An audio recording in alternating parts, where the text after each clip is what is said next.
Ayo. Islam itu sudah hancur dengan adanya internet, Nuha. Ya, hanya orang goblok di dalam Quranmu yang menyatakan Isa Al-Masih itu keponakannya Musa dan Harun tuh orang goblok. Ya, di dalam Quranmu Maryam itu merupakan saudara perempuan Harun, anaknya Imran, itu hanya orang goblok yang ngomong begitu. Kalian nggak lihat itu di Pakistan?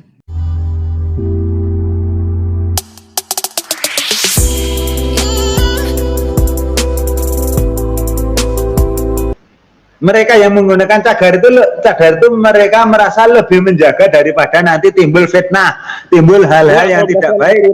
Itu loh. Sing mana yang benar gitu loh Mbak Wakung. Semuanya benar, semuanya benar. Yang pakai cadar benar. Kan ada aturan yang tidak pakai cadar juga benar. Itu yang pakai cadar itu mereka lebih merasa untuk menjaga diri, Pak. Gitu loh. Luwih hati-hati gitu. Bukan kan namanya aturan itu kan ada tata caranya, ada tertulis. Yang tertulis itu yang benar yang mana sebenarnya? Kamu paham nggak apa yang saya sampaikan? Kamu paham nggak dengan apa yang saya sampaikan? Ya. Dalilnya menurut yang mana? Iya. Dalilnya opo dalilnya? Yang mana sing bener? Kalau berdasarkan dalil itu sing mana yang bener? Itu yang semuanya benar, Pak. Semuanya benar. Jadi gini, untuk menutup aurat itu ayat Qur'annya tidak hanya satu. Nanti ditambah ada penjelasan dari Nabi atau dalam hadis Nabi. Jadi gini, yang umum, yang wajah umum, yang lazim, yang kelihatan umum itu orang memakai jilbab yang kelihatan muka dan tangan. Tetapi nanti prakteknya ada yang pakai cadar. Nah, yang memakai cadar itu mereka memahami, ya saya ulang lagi, mereka yang memakai cadar itu mereka memahami atau mungkin lebih lebih berhati-hati karena meskipun wajah itu yang namanya laki-laki itu bisa timbul nafsu gitu loh. Pertanyaannya gini Mbak, yang pakai cadar tuh ikutin aturannya sopo? Boleh, Nabi juga membolehkan, Nabi membolehkan seperti itu gitu loh. Di Quran juga seperti itu kan, itu menutup seluruh tubuhnya kecuali. Nah, ini ada yang memahami seperti itu juga boleh, nggak salah gitu loh. Di mana ayatnya Pak Nuha? Di mana saya boleh? Paham itu tanya ini. Paham ayatnya Mbak itu hanya nampaknya hanya biji matanya itu, di mana dalilnya Pak Nuha? Itu kan gini toh, itu nggak ada biji matanya dalam Quran, nggak ada biji matanya. Saya mau ayat Al-Qur'annya dong, saya mau belajar nih. Pak Bombom bisa nggak itu? Saya nggak hafal itu surat Al-Ahzab sama surat An-Nisa itu ada ya, kalau Qurannya ada. Nanti kalau hadis Nabi banyak itu. Saya nggak bisa itu hadis Nabi.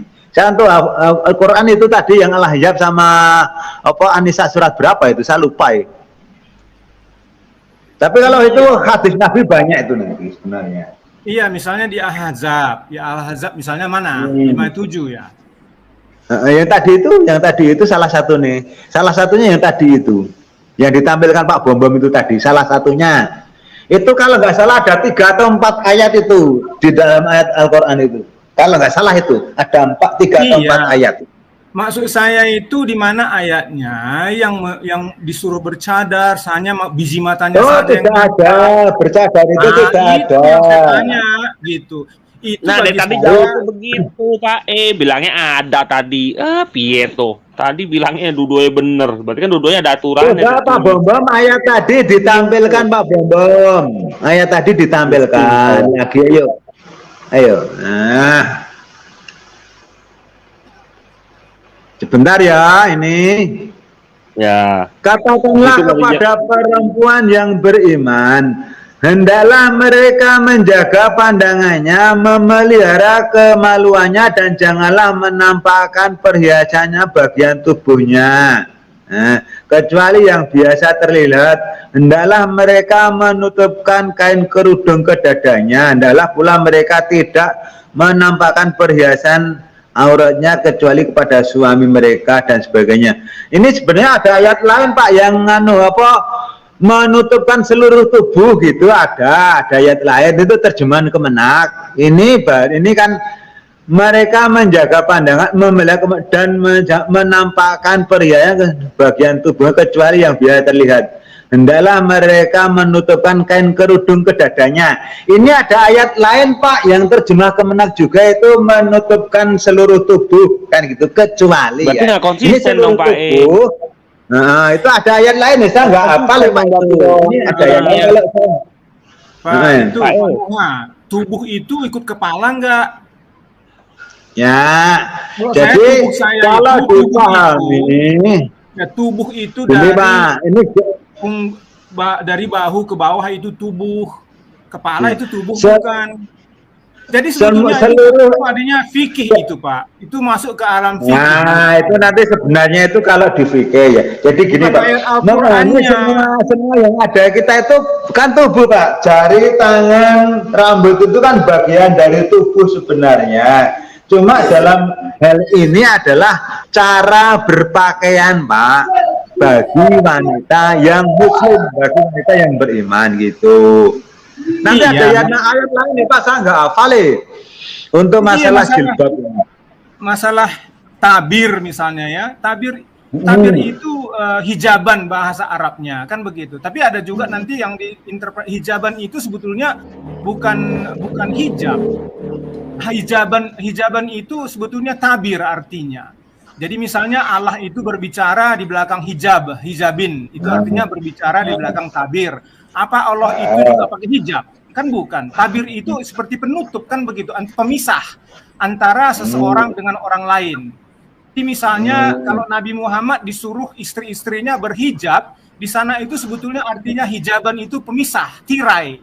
Jadi saya sebagai seorang lain kalau berbicara dengan mereka harus di belakang tirai, bukan harusnya wanita itu ditutupin seperti bungkus begitu, bungkus kacang, bukan. Itu hati hijab. Ya itu nanti tergantung konteks atau ayat atau kalimatnya itu di mana Pak. Yang namanya tabir itu hijab itu. Nanti kalau hijab untuk perempuan ya berpakaian muslim itu Pak. Tapi nanti kalau tabir dalam artian Allah berbicara kepada para nabi itu lewat di belakang tabir itu berarti ada batasnya Pak. Ya mungkin batasnya bisa dikatakan kan gitu. Itu kan itu tergantung nanti memahami kalimat sekelilingnya Pak, atau di mana kalimat itu berada gitu. Iya, arti hijaban. Sementara kalau kita lihat misalnya ayat Quran yang lainnya bukan hijaban di sana. Ada ya nanti. Jadi, nanti kan itu lihat kalimat. Nanti kalau Quran terjemah Kemenak Pak, nanti bisa dibuka. Kalau apa itu seperti itu, nanti kan ini saya saya gunakan terjemah Kemenak kan gitu. Itu nanti yang itu maksud saya itu makanya ada perbedaan-perbedaan ya, bagaimana apakah itu hanya biji matanya yang nampak, hanya menutupin dada dan wajahnya nampak, itu sebetulnya penafsiran kan begitu. Sementara pemahaman ya. Iya, jadi ada banyak fikih ya, mereka kembangkan ini sebetulnya bagaimana begitu. Jadi memang variasi itu ada karena memang itu pemahaman kan begitu Pak. Iya. Jadi gini Pak. Begini Pak. Kok wanitanya yang dibungkus-bungkus sementara laki-lakinya bisa mata keranjang begitu. Ya, kalau mata keranjang itu kan tergantung juga itu laki-lakinya, tapi untuk laki-laki kan juga ada batasan untuk menjaga pandangan, Pak. Misalnya saya itu mungkin kalau meskipun di mana ayatnya laki-laki membatasi pandangannya. Saya rasa itu ayatnya itu untuk wanita yang menjaga. Ini ada ayat lain sebenarnya. Ada itu kalau ini ya kepada ini perempuan ya, ada ayat yang lain tapi saya nggak hafal ya Pak ya. Itu untuk laki-laki juga menjaga pandangannya Pak. Tapi untuk auratnya laki-laki tidak disebutkan, cuma menjaga pandangan dan kemaluan seperti ini. Ya, itu ayatnya di mana Pak Nuha? Boleh saya minta ini juga ayatnya? Di Al-Ahzab ada itu, atau An-Nisa itu ada itu. Saya Soalnya nggak setan hafal ya, itu Pak. hanya Saya untuk terang nggak hafal perempuan. ya. Itu untuk wanita. Kalau ini untuk ayat ini yang perempuan, Pak, untuk ayat ini. Kalau yang ayat ini untuk perempuan. Mungkin Pak Bom ini ayat sebelum atau sesudahnya Pak Bom ini ayat pira ini? PKS 24, Pak. Ya, ayat berapa? 31. Nah, coba sebelumnya, Pak. Coba sebelumnya, Pak. Ya. Ayat yang sebelum. Katakanlah kepada laki-laki yang beriman. Nah, ini Pak. Katakanlah kepada laki-laki yang beriman, hendaklah mereka menjaga pandangannya dan memelihara kemaluannya. Demikianlah itu lebih suci bagi mereka. Sesungguhnya Allah Maha Teliti terhadap apa yang mereka perbuat. Nah, ini untuk laki-laki, Pak, untuk masalah pandangan menjaga. Tapi saya nggak iso seperti ini. Saya kemarin, apalagi kemarin waktu masih muda, itu saya seperti itu. Ini untuk peringatan. Iya, artinya menjaga pandangan Gimana itu, curhat? menjaga pandangan itu di sana sebetulnya supaya mereka jangan kalau melihat wanita itu secara birahi, kan begitu. Iya, betul. Menjaga pandangan bukan artinya kalau ada wanita nanti langsung mereka berpaling, kan bukan begitu. Ya, betul. Nah, jadi Betul. kenapa? Nah, kalau saya pun memandang Pak Nuha, tidak memandang atau memandang sekejap saja, boleh saya sebetulnya memikirkan yang aneh-aneh tentang wanita. Itu saya rasa Ya, terjadi. wajar toh, Pak. Kita kan laki-laki, kita manusia, itu kan senang yang indah. Pak Nuha itu kalau Iya. bukankah ada di hadis ada satu kisah Nabi Muhammad sendiri dia melihat wanita yang lewat, lantas dia yang cantik dia ada bergairah begitu, untuk itu dia harus berhubungan badan dengan Zainab. Pak Nuha tahu? Itu kalau saya nggak tahu, nggak aneh, Pak. Saya belum pernah menemukan hadis yang seperti itu yang saya pahami loh, Pak. Oh, nanti saya kasih. Kalau mungkin, tapi kalau untuk hadis saya nggak iso bahasa Arab, Pak. Saya nggak iso, saya terus terang. Ya nggak usah bahasa Quran Arab. ayat. Udah ada orang menerjemahkannya, nggak usah. Oh, beda, Pak. Nanti kalau terjemah itu, kalau yang hadis saya nggak iso, nanti kan orang banyak, termasuk yang ada di Google itu saya nggak iso. Nanti saya terjemahnya saya nggak iso bahasa Arab untuk hadis. Tapi kalau untuk Quran kita ikuti terjemah Kemenak, ayo. Nah, Kalau itu untuk hadis pertanyaannya saya Pak nggak iso, Nuha. saya nggak. Kenapa Pak Nuha Apa? bisa nggak percaya terjemahan hadis, sedangkan bisa percaya terjemahan Al-Quran? Sama-sama diterjemahin, Pak Nuha, coba dijelasin. Oh, gini loh, Pak. Kalau terjemah Kemenak bagi saya ya, Pak ya, itu kan udah ada itu standar atau ada tolok ukurnya, Pak. Tapi kalau nanti hadis itu yang terjemahkan orang banyak atau orang lain, saya nggak iso ya, Pak. Kadangkala itu terjemah yang beredar di media sosial itu tidak sesuai dengan yang ada di buku, Pak. Itu bukan berarti semuanya loh ya, tapi seperti itu kenyataan, gitu loh, Pak. Jadi saya nggak iso untuk hadis, saya nggak iso, Pak. Saya nggak iso bahasa Arab. Tapi yang nanti gini, tanya ya gini Pak Nuha. Tapi yang biasanya kan hadis yang digunakan itu kan mengutip dari buku, misalkan Ibnu Katsir, Bang Ya, Sahih Muslim misalnya. kayak gitu-gitu kan ngutip, Pak. Kalau tafsirnya kan banyak, tapi itu kan seperti Bukhari, Muslim, Ahmad dan sebagainya. Tapi kan saya nggak iso bahasa Arab, Pak. Ini beda, Pak. Kan sudah ada yang terjemahin, Pak. Jadi kita bisa lihat terjemahan bahasa Indonesianya, kita bisa lihat terjemahan bahasa Inggrisnya.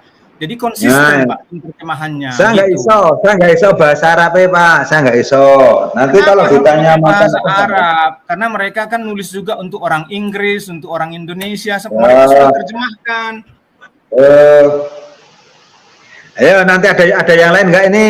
Kalau nggak ada, saya mau undur diri. Ini udah hampir jam 1 di Jogja. Hampir jam 2 saya mau tidur. Iya, saya masih bertanya itu. Jadi begini, Pak Telur Jin. Untuk Quran aja, jangan hadis. Aku hadis nggak iso. Untuk hadis aku nggak iso. Saya nggak iso bahasa Arab. Ayo. Kalau Quran, ini praktek-praktek lain, Pak. Apakah Pak Telur Jin itu percaya kalau wanita itu disunat, Pak? Sepemahaman saya untuk wanita tidak disunat, Pak. Ini untuk saya loh ya. Nah, itu sunnah atau wajib atau bagaimana? Sunat seperti laki-laki bukan? Sunat wanita itu. Oh, itu ada yang masih memahami, ada yang memahami seperti itu Pak. Tapi kalau saya nggak perlu, untuk wanita tidak perlu sunat gitu. Tapi kalau dibersihkan boleh mah bagus. Kalau bersihkan setiap hari juga dibersihkan Pak, karena itu kan. Nah itu. Tapi kalau ini kalau saya pahami seperti itu Pak, saya memahami seperti itu. Jadi untuk wanita tidak perlu disunat seperti laki-laki, tapi kalau dibersihkan bagus, boleh gitu. Ya kalau dibersihkan juga ya setiap hari. Maksud saya disunat itu dipotong Pak, dikitan. Nah, sementara kalau saya enggak, sementara loh Pak, ini sementara untuk saya pahami enggak perlu, gitu. Ada dalilnya kenapa enggak perlu? Ini pemahaman saya Pak, dari berbagai yang ada kan nanti ada hadis seperti ini, terus dari Pak, dari pemahaman dan pendapat para ulama yang saya temui Pak, yang saya dengar, untuk saya Pak itu nggak perlu, untuk wanita nggak perlu, untuk saya ini pemahaman saya Nuha Lestari, itu pemahaman saya nggak perlu gitu loh. Oh, Pak, yang perlu yang harus ya cuma itu yang laki-laki. Oh, ya soalnya di Indonesia itu banyak dilakukan sebetulnya. Mungkin Pak Nuha nggak tahu begitu. Ya, untuk daerah Jogja, Pak, untuk daerah Jogja ini sekarang yang saya pahami untuk wanita enggak. Kalau dulu itu ada yang seperti itu, tapi sementara itu sekedar upacara. Kalau dulu ya Pak, itu Mbah Dukun itu, tapi kenyataannya yang saya dengar itu ya, saya nggak tahu sama masih kecil. Itu kan ya enggak, kunir atau apa yang dipotong gitu loh Pak. Iya, jadi makanya saya kaitkan dengan tadi, karena apa? Karena kalau wanita itu beda dengan pria ya. Jadi sebetulnya pria ini yang perlu dikontrol Pak, bukan wanitanya. Karena wanita yang disunat kan yang laki-laki, yang dipotong kan laki-laki. Enggak, maksudnya begini Pak. Jadi laki-laki itu ini terlalu kiblatnya itu terlalu mengutamakan lelaki dalam hal seksual begitu. Jadi seharusnya laki-laki ini yang bisa mengontrol diri. Ya, jadi makanya dikatakan juga di dalam Alkitab itu jelas. Mata kita itu pun kalau kita hanya berpikir saja, jangankan memandang, berpikir saja tentang wanita, kita sudah melakukan jinah dengan wanita tersebut. Itu adalah jadi menurut saya ini terlalu sofinis pandangannya terhadap wanita. Terlalu mengagungkan seksual lelaki yang dikorbankan wanitanya begitu Pak Nuha. Ini Pak, jadi kalau di Quran tadi yang ayat 51 ya nggak bisa tahan diri begitu. Laki-laki harus tahan diri lah. Nah, itu tadi kan sudah ini sebentar yang ditampilkan Pak Bombong yang belakangan itu kan laki-laki disuruh menjaga pandangannya, itu kan otomatis perintah Pak. Ini udah perintah bagi laki-laki untuk menjaga pandangan dan menjaga kemaluannya, itu udah perintah. Nah nanti ada ayat lain masalah perzinahan nggak boleh kan itu. Dan nanti penjelasan dari Nabi juga. Saya lihat itu dia di sana itu menjaga pandangan itu akhirnya kan ke birahi. Nah ternyata kalau dia tidak boleh memandang itu, malah dia harus, seperti saya katakan tadi itu, dia harus melampiaskan pandangannya itu kepada istrinya sendiri. Ya, betul. Jadi yang dijaga itu apanya Pak? Jadi Pak, yang dijaga itu apanya? Kalau dia birahi terhadap wanita lain, lantas dia pergi pulang ke rumah dan dia lampiaskan kepada istrinya, yang dikontrolnya apa begitu. Dan korbannya kan wanita melulu ini. Pertama dia yang melihat wanita lain yang dikerjainya. Dalam hal ini istrinya. Pada saat itu Zainab masih bekerja di dapur, dia harus bersetubuh begitu. Karena dia ada lewat wanita yang dilihatnya, kan itu aneh. Harusnya dia bisa mengontrol diri.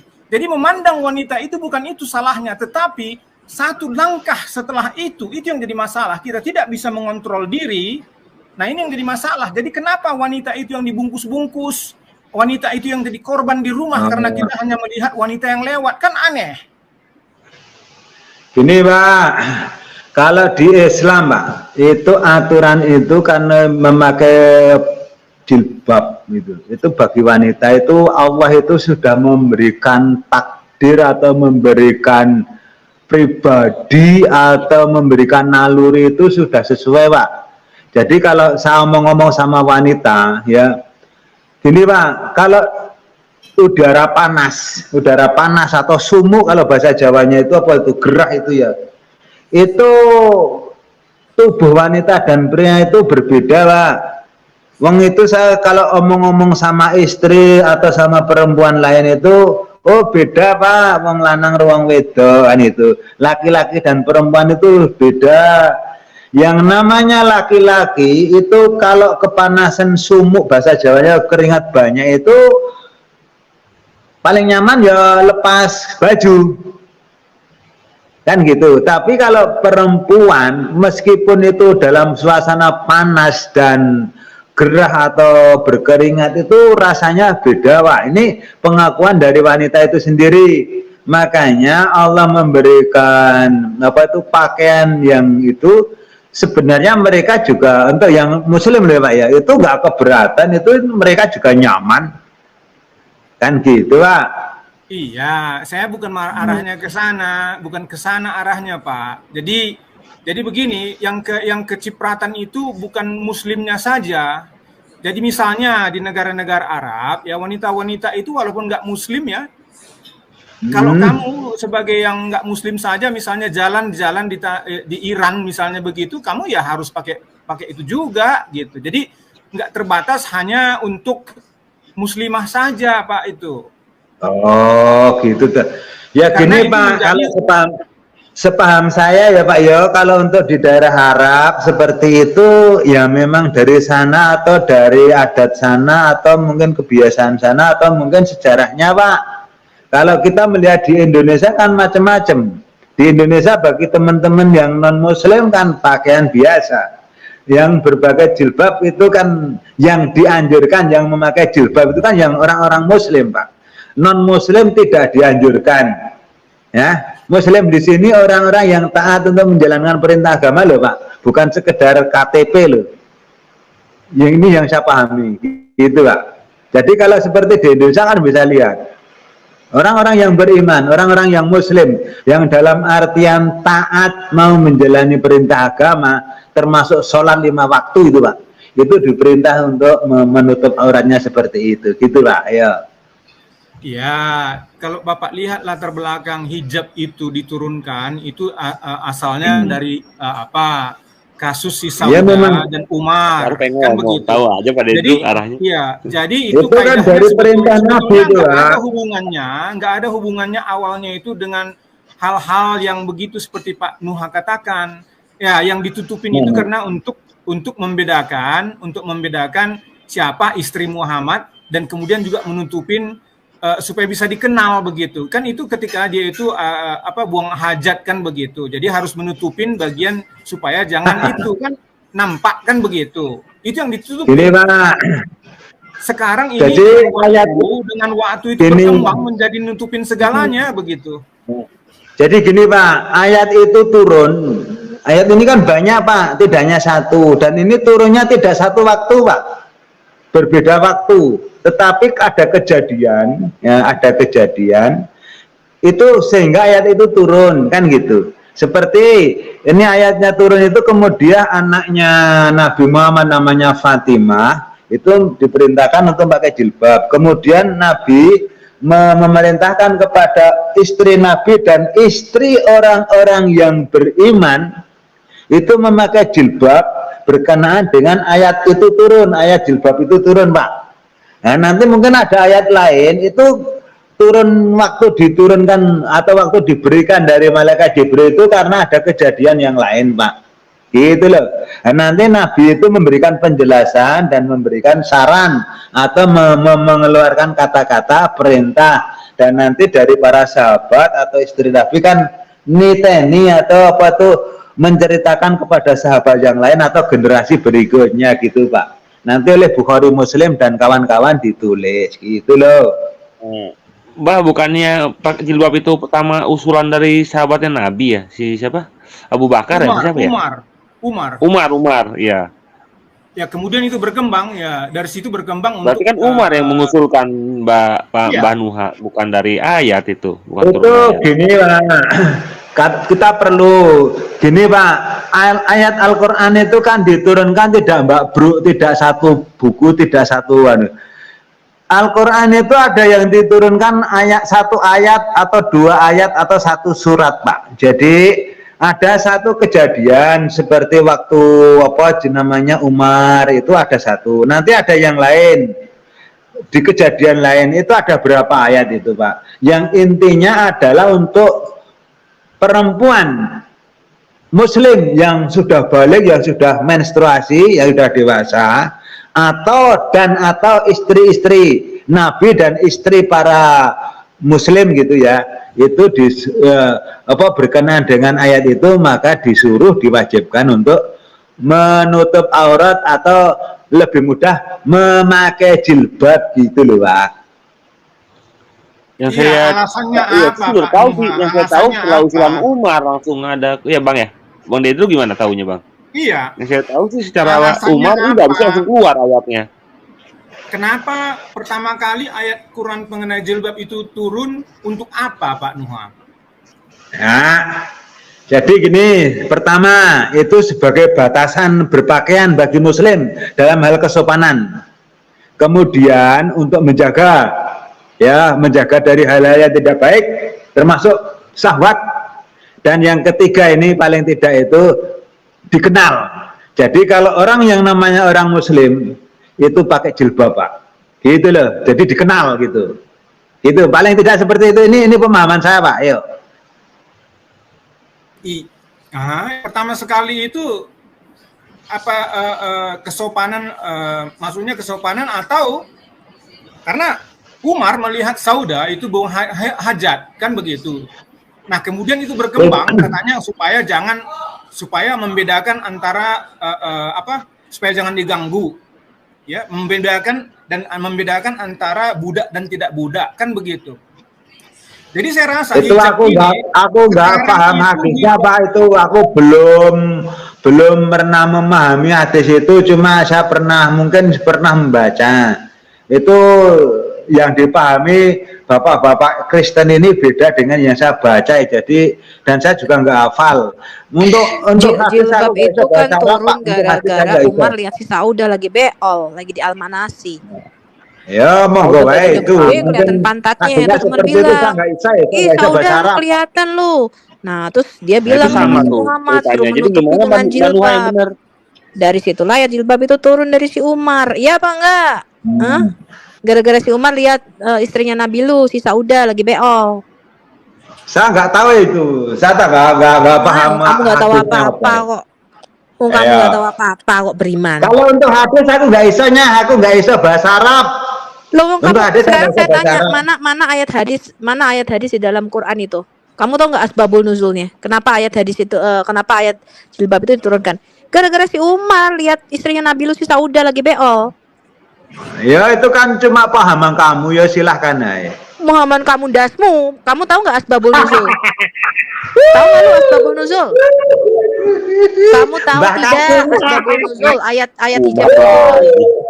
Mulailah. Mau goblok aku rasa bahasa Arab kok aku Islam, tapi aku rasa bahasa Arab. Tapi aku menulis di Lauh Mahfuz pakai huruf Arab.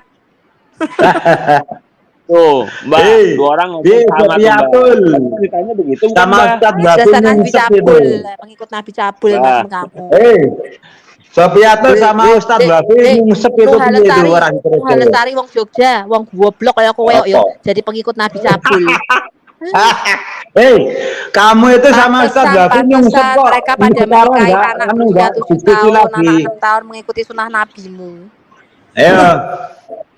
Ayo. Orang ngerti opo. Sama Babi kamu nyungsep kok. Kamu itu cuma ngertinya kamu lahir di keluarga Muslim, dari bayi jebrol wis dicekoki, wis di brainwash. Tidak ada Tuhan selain Allah, Muhammad itu utusan Allah. Itu sudah dicekoki di dalam otak kamu sejak dari kamu baby. Makanya kamu reso mikir. Ya toh? Iya. Kurang ngerti takok yo Seperti- apa. Ayat hijab itu diturunkan untuk memberikan batas napret. Itu loh si Umar. Umar itu lagi ngeliat Saudah Beol di Almanasi. Terus si Umar bilang, suruhlah istri-istrimu memakai hijab. Itulah sebabnya asbabun nuzul ayat hijab itu diturunkan. Selang ngerti apa-apa weo. Ya gini, Islam agama paling sempurna, apret.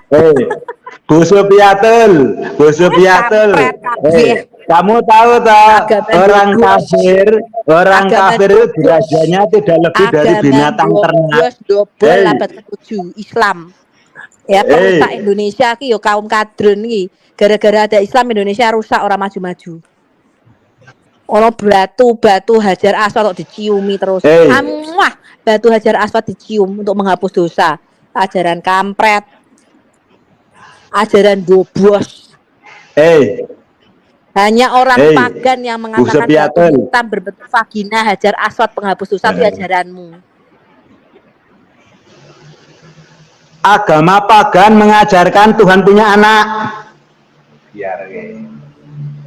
Loh, Tuhan agama pagan mengajarkan reinkarnasi. Perempuan 3. Tuhanmu itu punya anak perempuan 3, namanya Alat, Al-Uzza sama Manat. Enggak baca?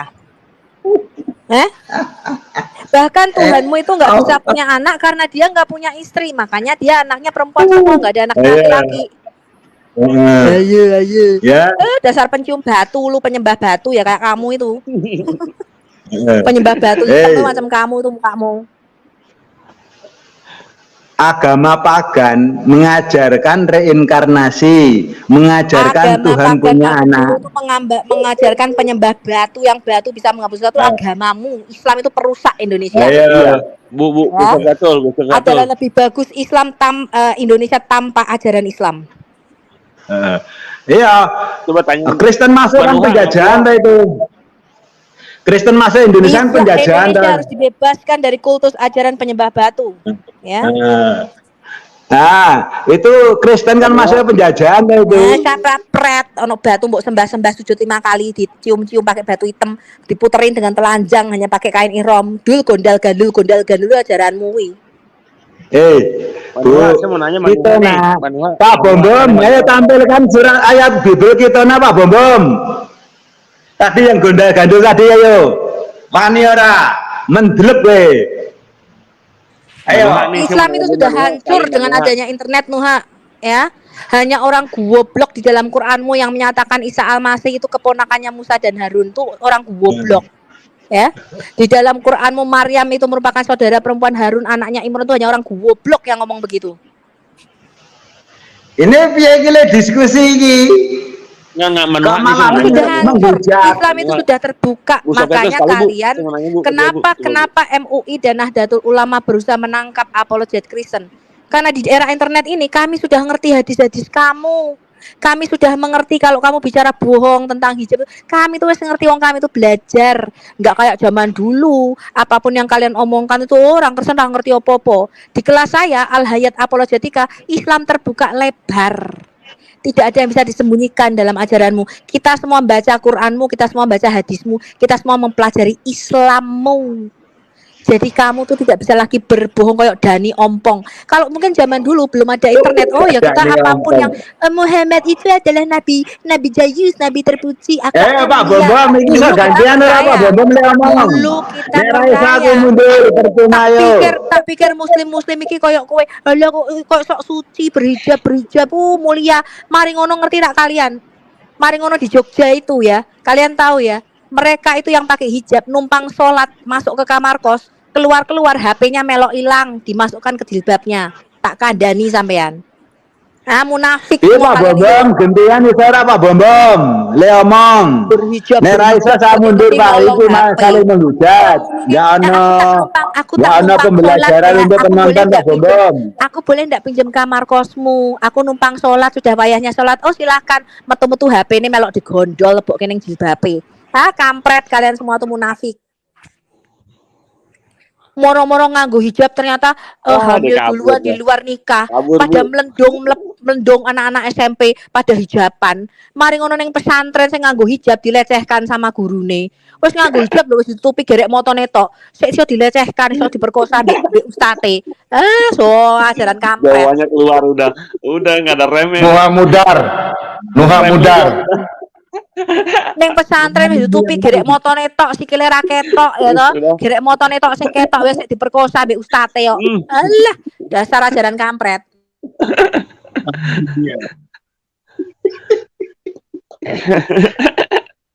Nuha lari. Baru saya mau nanya ke Nuha. Aduh, hilang dah.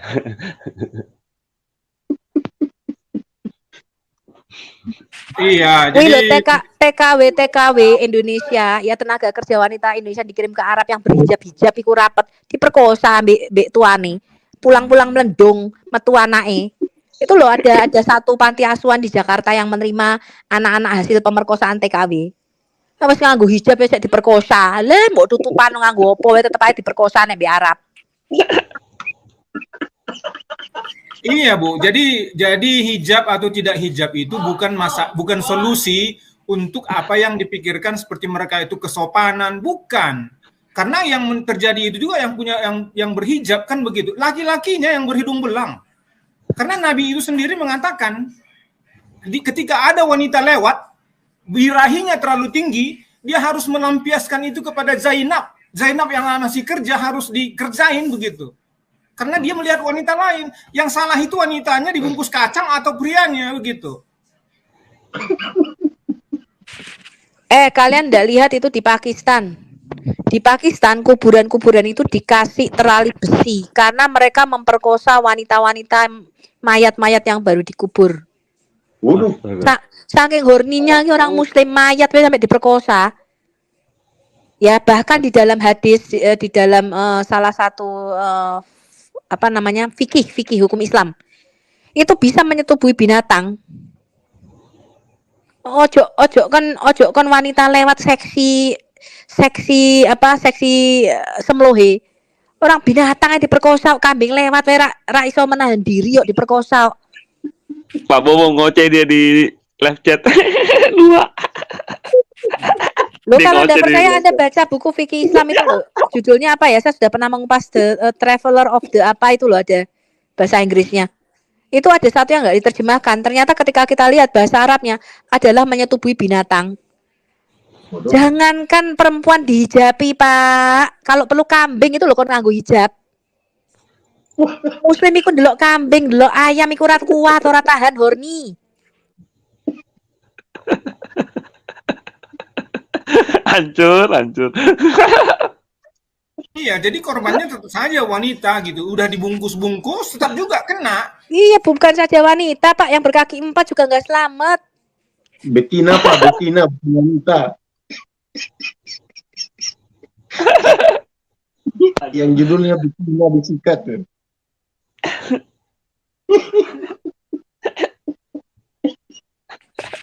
Coba bandingkan tingkat pemerkosaan di negara Timur Tengah, di Saudi Arabia dibandingkan Amerika. Di mana Amerikanya kalau pakai wanita-wanitanya tidak pakai BH, ya. Wanita-wanitanya juga semlohe. Tingkat pemerkosaannya jauh lebih rendah dibandingkan kalian jadi tutup bungkus kok lemper. Ya, bahkan binatang pun tidak selamat. Di sini kalau ada yang memperlakukan memperkosa anjing, kalian bisa dipenjara di sini. Ya. Memperkosa ayam, memperkosa anjing, memperkosa kambing. Lain sama di tempatmu Saudi Arabia sana kambing aja nggak pakai hijab disimbat sama kalian.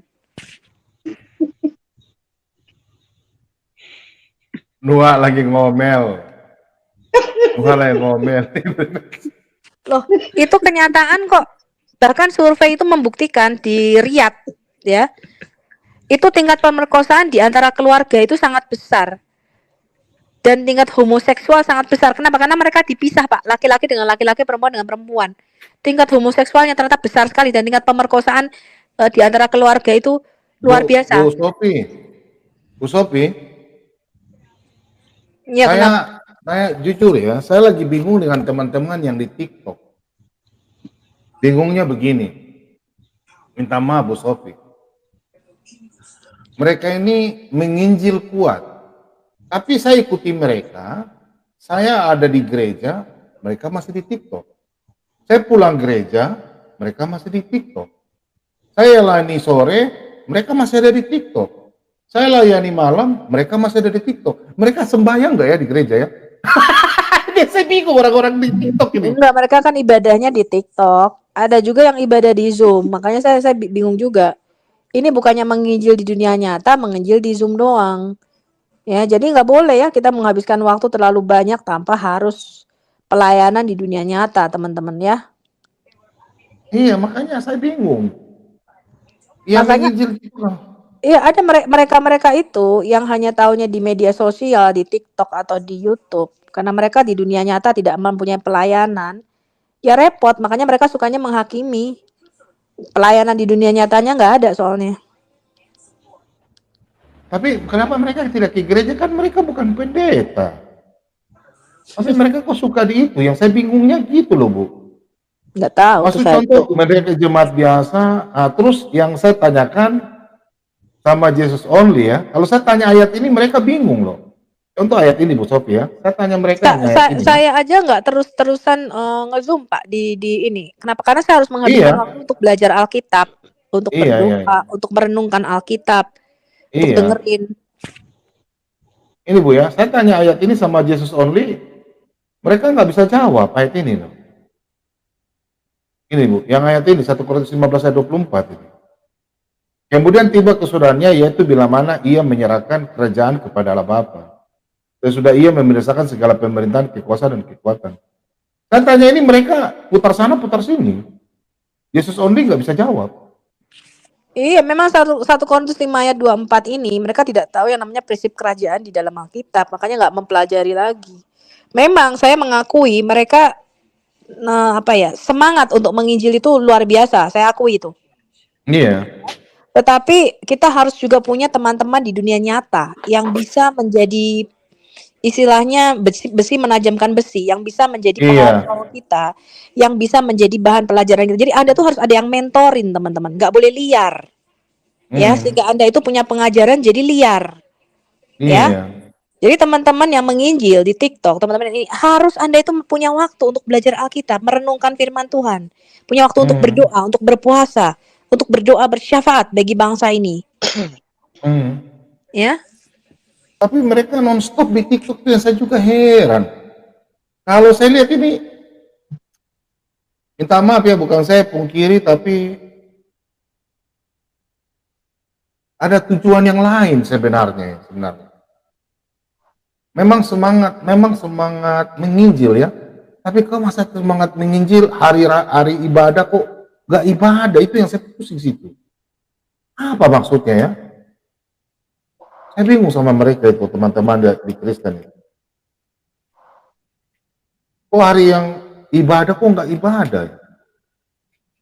Makanya kadang-kadang saya bingung. Ini nggak pernah baca ayat firman Tuhan kah?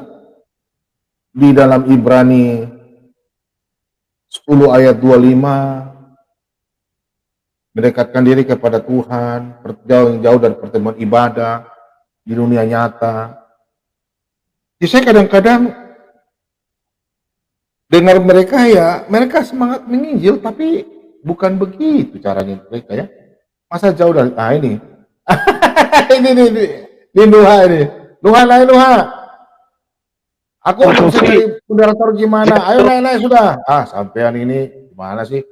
Bos Indo sampean ini. Aduh. Bu Sofiatul, saya baru ngerti sekarang kenapa Juma senang sama kambing ya. Iya, sunah nabinya. Kambing aja nggak selamat. Iya, saya baru nggak sekarang. Ternyata Juma senang sama kambing ya karena memang kodratnya. Iya, boleh kok bersetubuh dengan hewan itu ada fikih, itu dalam fikih Islam. Judulnya ada, bukunya pernah saya bahas. Ada bahasa Arabnya, ada bahasa Inggrisnya. Oh, judulnya ini Reliance of the Traveler. Itu buku yang terkenal itu, Reliance of the Traveler, itu terjemahan bahasa Inggrisnya.